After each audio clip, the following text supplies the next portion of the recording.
Thanks, everyone. Well, while that's getting set up, I just would like to introduce what I'm about to say by saying that between the late 1980s and around about the time that I did a show with Stephen over here in 2004, I was deeply involved in the development of custom interactive and robotic artworks. And that took me into an inquiry into the nature of cognition, which is what I'm going to attempt to speak to you about today in 12 minutes. I'm just going to set my... oh, look at that. All right. So,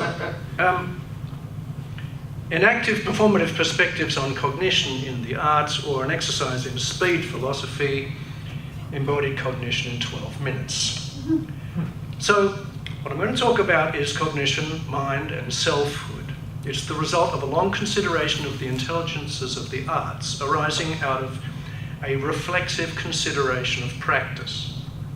It is also about the effect digital computational discourses have had on the popular conception of cognition. The mind-body dualism of René Descartes is perhaps, in my opinion, the most regrettable idea to have taken hold in the entire Western tradition. Unfortunately, in the latter 20th century, the culture of digital computing, and especially artificial intelligence, reified this idea in the concepts of hardware and software. As a result, our paradigmatic technology, that's a term from J. Bolter, has reinserted this already outmoded idea back into popular culture. So here's the father of artificial intelligence, Herbert Simon, and his famous hedge. He's talking about artificial intelligence, and he says, I should like to hedge my bets a little. Instead of trying to consider the whole person, fully equipped with glands and viscera, I should like to limit discussion to Homo sapiens, the thinking person. I myself believe that the hypothesis holds even for the whole person. He may have been being a little disingenuous there. But it may be more prudent to divide the difficulties at the outset and to analyse only cognition rather than behaviour in general, thereby setting the stage for the separation of mind and body in the history of artificial intelligence.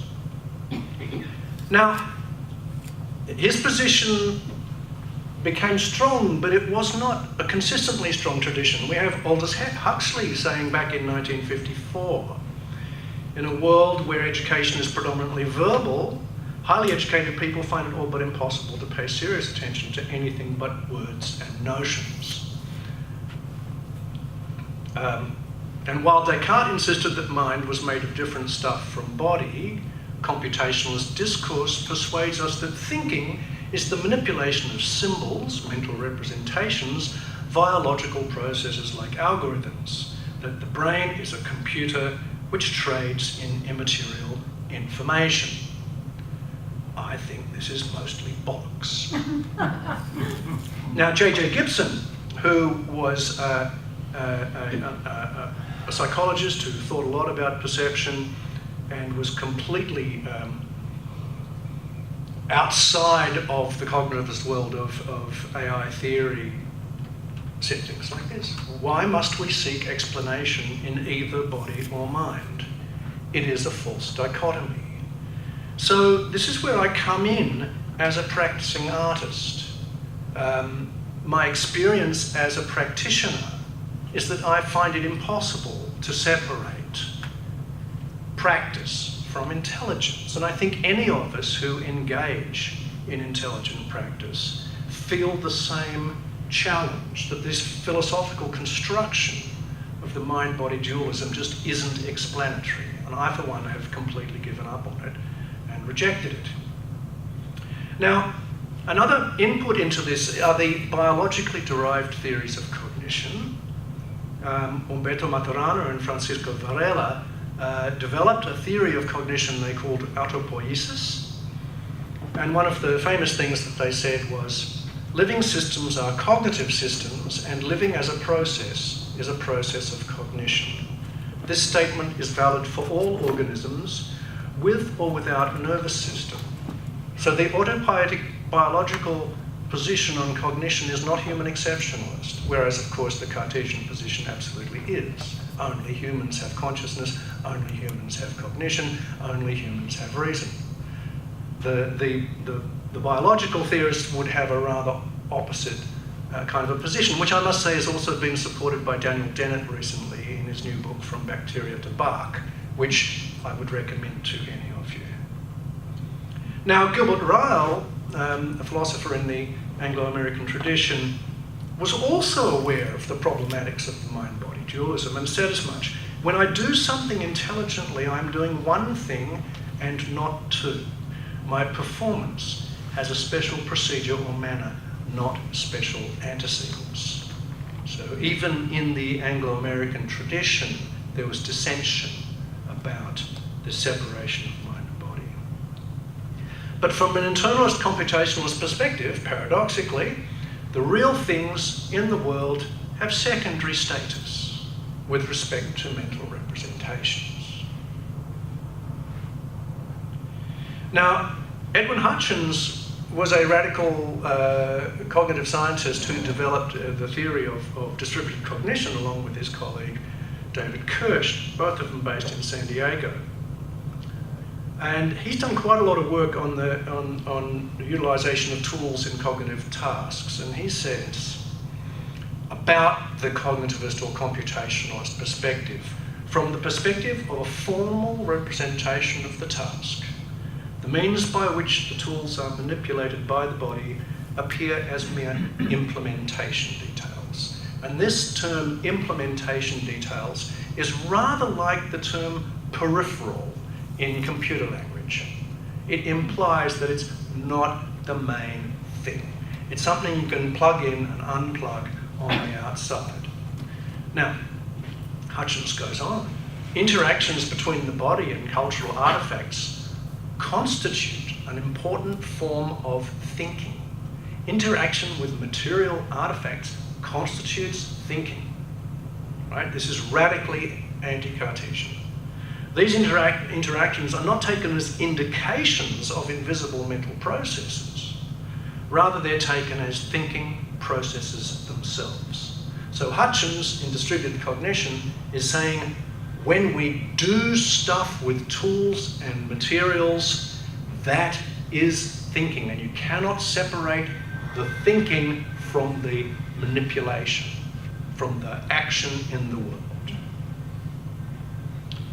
So we've been persuaded that cognition occurs in some abstract space of information, yet our experience of our intelligence is mostly as intelligent action. We interact with the world in an intelligent way. Intelligence happens in our fingertips and in the soles of our feet. And Descartes himself knew this, though he's been misrepresented by various interpreters. The skill of a lute player is partly in the muscles of his hands. So my argument here is that we must recast cognition as dynamical, relational, and performative doing in the world. Now, I'm not saying that there's no room for symbolic representation. That's an interesting question. Whereas the cognitivists would argue all thinking relies on mental representation, the distributed cognition people would say perhaps some thinking relies at some times on mental representation, and the externalists like J.J. Gibson would say mental representation is unnecessary for cognition. Those are very interesting positions which are still being worked out. Now, I am saying that a filter which extracts an analysis and symbolic representation from bodily practices and privileges the abstract over the embodied may have jettisoned the larger and richer part of the intelligent behaviour in question. And that is certainly the case when cognitive scientists look at the arts, because they cannot look at the part which may well be the most important part, that is the material engagement, because their paradigm, their computationalist, internalist paradigm, regards those things as mere implementation details. Conventional cognitive discourses suggest to us that somehow the brain grew a body as its plaything, But basic evolutionary theory tells us that the body grew a brain to manage the new challenges, the new evolutionarily new challenges of mobility and sensing at a distance. We are not minds that happen to have bodies to do their material work. We are bodies that seem to have minds. We are bodies in motion that happen to produce a subjective sensation we call consciousness, which gives us the impression that we are something more than or something other than bodies. This is the remarkable illusion we call mind. We cognize as integrated biological creatures, and any attempt to mechanistically separate faculties into organs and systems can only be understood in the context of an overarching multimodal integration. That is, it makes no sense to look at the brain by itself.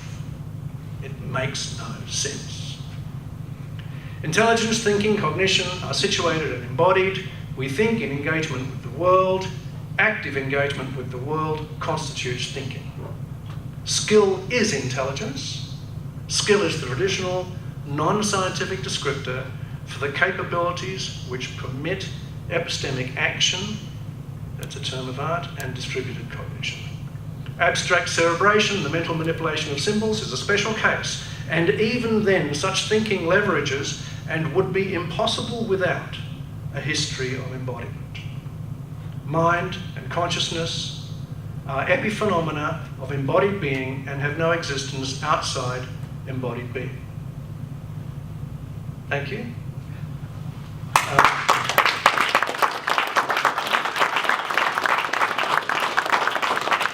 11 minutes and 54 seconds, so I have 6 seconds to plug my upcoming book, which should be out by now, but it will be, I'm told, physically present in my hands within a couple of weeks. That's it. Making sense. Cognition, computing, art and embodiment. Thanks, everybody.